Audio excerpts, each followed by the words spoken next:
plus pauvres fouillent pour leur survie, tandis que nous continuons à creuser en quête des ressources que nous croyons indispensables.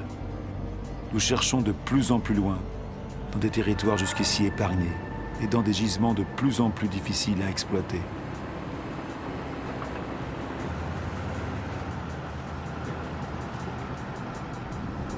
Ne changeons pas de modèle. Le pétrole liquide risque-t-il de nous manquer? Nous pouvons extraire un pétrole mélangé au sable bitumineux du Canada. Les plus gros camions du monde déplacent le sable par milliers de tonnes. On brasse, on chauffe, on décante. On dépense des millions de mètres cubes d'eau pour séparer le bitume du sable. La dépense d'énergie est colossale, mais la pollution catastrophique.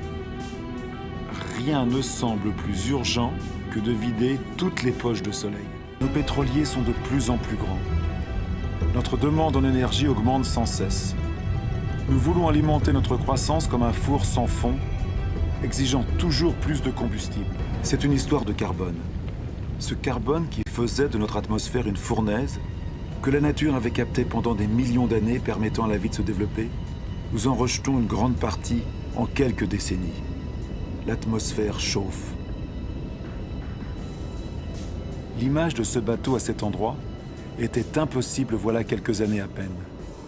Transport, industrie, déforestation, agriculture, nos activités rejettent des quantités gigantesques de dioxyde de carbone.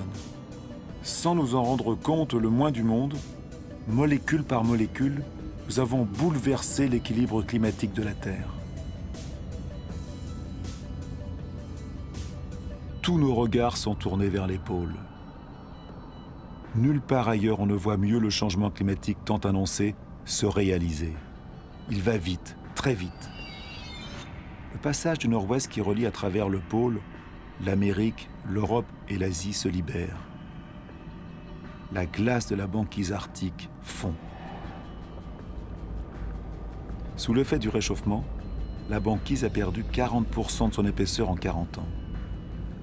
Sa surface en été se rétrécit d'année en année. Elle pourrait disparaître avant 2030. Certains disent les rayons du soleil, que la surface glacée renvoyée vers le ciel pénètre désormais dans l'eau sombre et la réchauffe. Le réchauffement s'accélère. Dans ces glaces se lisent les archives de notre climat.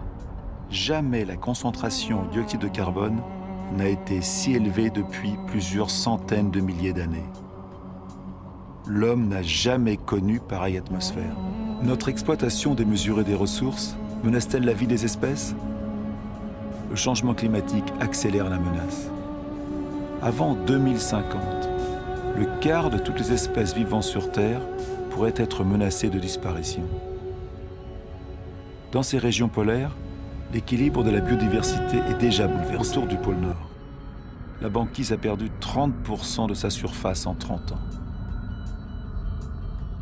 Et avec le réchauffement accéléré du Groenland, c'est l'eau douce de tout un continent qui rejoint l'eau salée des océans. Dans ces glaces, le Groenland retient 20% des eaux douces de la planète. Leur fonte entraînerait une élévation du niveau des mers de près de 7 mètres. Pourtant, aucune industrie n'est installée ici. La calotte du Groenland subit les émissions des gaz à effet de serre rejetés ailleurs sur la Terre. Notre écosystème ne connaît pas les frontières. Où que nous soyons, nos actions se répercutent sur l'ensemble de la Terre. L'atmosphère de notre Terre est une et indivisible. Elle est notre bien commun. À la surface du Groenland, des lacs éclosent dans le paysage. La calotte glaciaire a commencé à fondre à un rythme que même les scientifiques les plus pessimistes n'imaginaient pas il y a moins de 10 ans.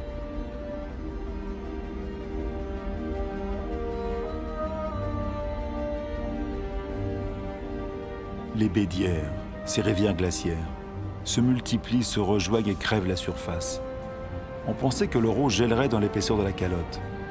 Au contraire, elle coule jusque sous la glace. Elle entraîne la calotte qui glisse plus rapidement vers la mer et se brise en iceberg. L'eau douce des glaces du Groenland s'ajoute peu à peu à l'eau salée des océans, menaçant les terres basses de la planète.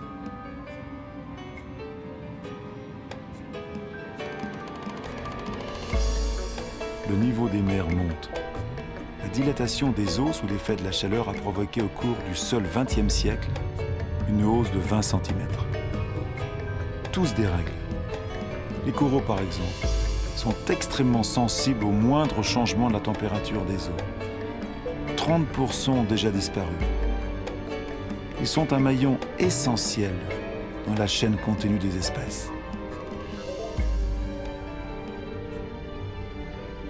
Dans l'atmosphère, les grands vents voient leur trajectoire se modifier. Le cycle des pluies est altéré. La géographie des climats change. Les habitants des îles basses, comme ici aux Maldives, sont les premiers menacés. Leur inquiétude grandit. Certains sont déjà à la recherche de nouvelles terres d'accueil.